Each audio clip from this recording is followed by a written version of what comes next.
আসসালামু আলাইকুম, সুশান্ত সরকার স্বাগত জানাচ্ছি এনটিভির মধ্যরাতের খবরে।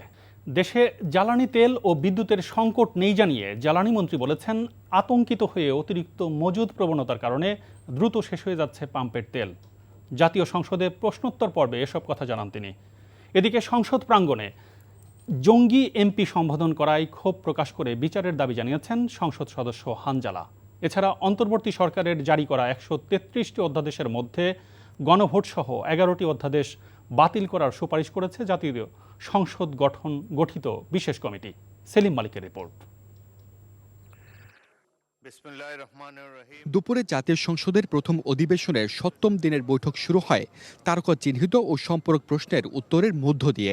মধ্যপ্রাচ্যের যুদ্ধ পরিস্থিতির কারণে দেশের জ্বালানি সংকট নিয়ে এক প্রশ্নের জবাবে জ্বালানি মন্ত্রী জানান, দেশে এই মুহূর্তে জ্বালানি তেল ও বিদ্যুতের সংকট নেই।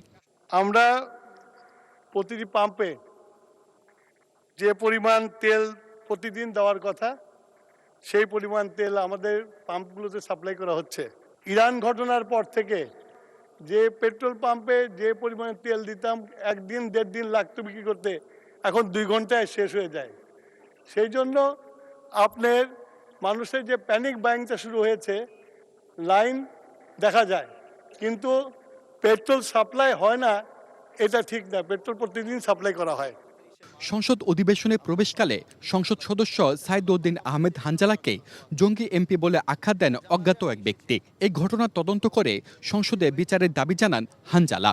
দক্ষিণ প্লাজা থেকে যখন আমি ভিতরে ঢুকবো, একদম কাছাকাছি পিছন থেকে কেউ একজন আমাকে সম্বোধন করছিল, ওই যে জঙ্গি এমপি যাচ্ছে।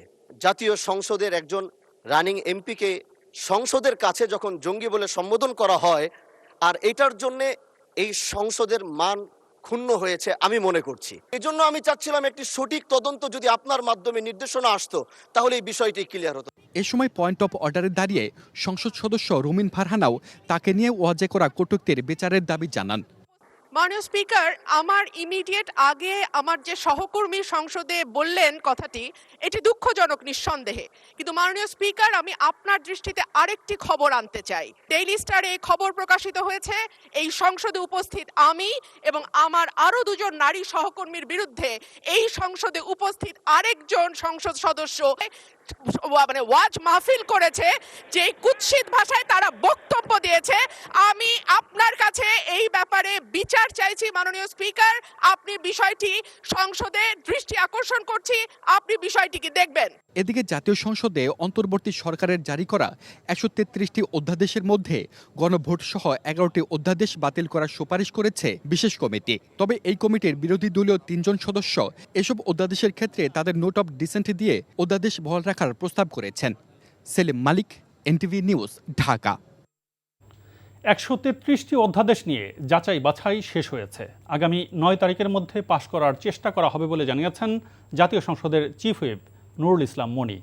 বৃহস্পতিবার রাতে সংসদ অধিবেশন শেষে ব্রিফিংয়ে তিনি এসব কথা জানান।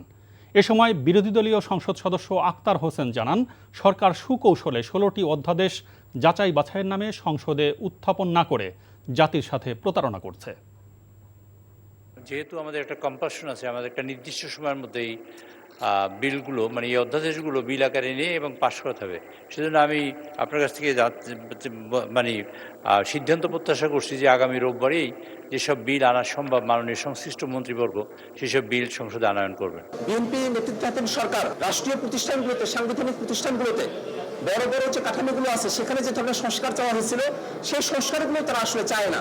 এই বিষয়টা আমাদের কাছে খুবই আশা হত করেছে আমাদেরকে। পুলিশের অধ্যাদেশ, সুপ্রিম কোর্ট বিচারক নিয়োগ এবং সচিবালয়ের যে অধ্যাদেশ, সেগুলোই 16টা অধ্যাদেশের মধ্যে রয়েছে।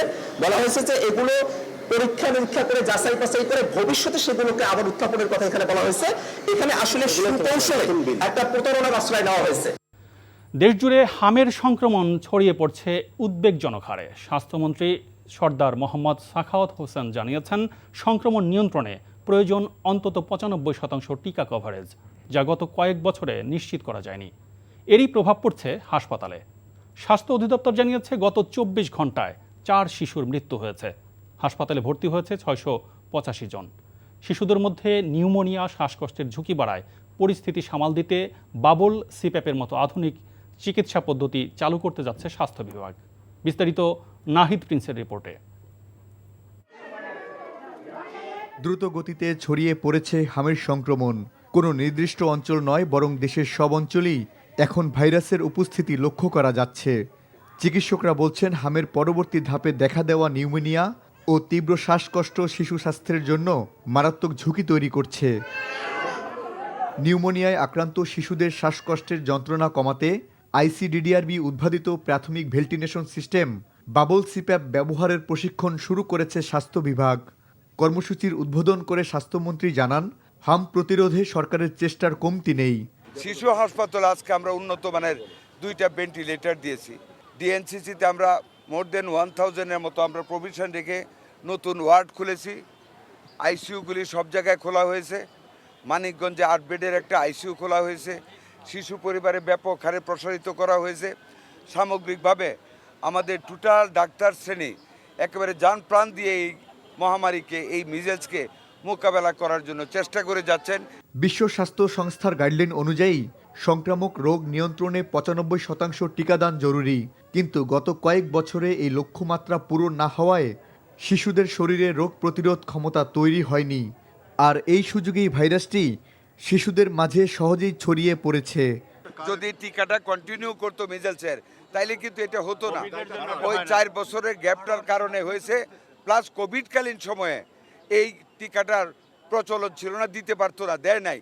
এই 2টা কারণে number of the people unvaccinated বাইরে গেছে।